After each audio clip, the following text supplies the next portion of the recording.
it's quite capital intensive to set a manufacturing plant here. And it's also a challenge for the for the hustlers to be able to access financing. I'm calling myself an hustler manufacturer because I got into manufacturing food production with no food technology, knowledge at all. I am a product of the Kenya Industrial Research Institute. First, some of the challenges that we have is malt licensing. We have to pay so many licenses to be able to set up, plus the fees. At least you need 400,000 to be able to set up a factory in Kenya. I don't know how many startups will be able to afford that. Some of these licenses can be grouped together and it can be made cheaper. Annually, for renewals, we need at least 200,000.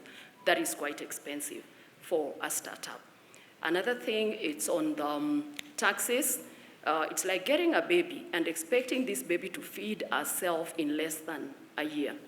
So we are requesting for moratoriums or a grace period to be able to get on our feet so that we can be able to pay taxes without default.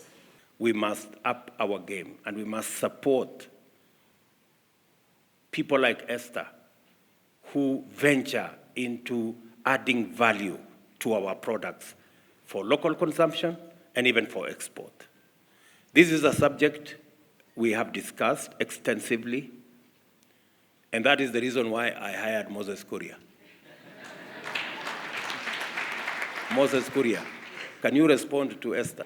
Esther, I want to tell you that first, using our Kenya Industrial Research Development Institute, we are now running up to 50 to 100 clients, SME clients whom we are incubating there. From our Kenya Industrial Estate, we have another 50.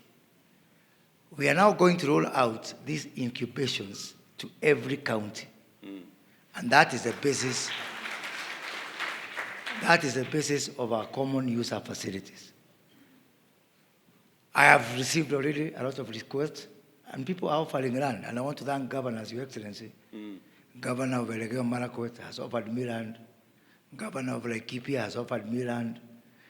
Governor of Nyeri, actually, where on Saturday I was giving out relief food in Kieni, we have agreed on 150 acres of land available from national government, where we'll put up our first pilot common user facility.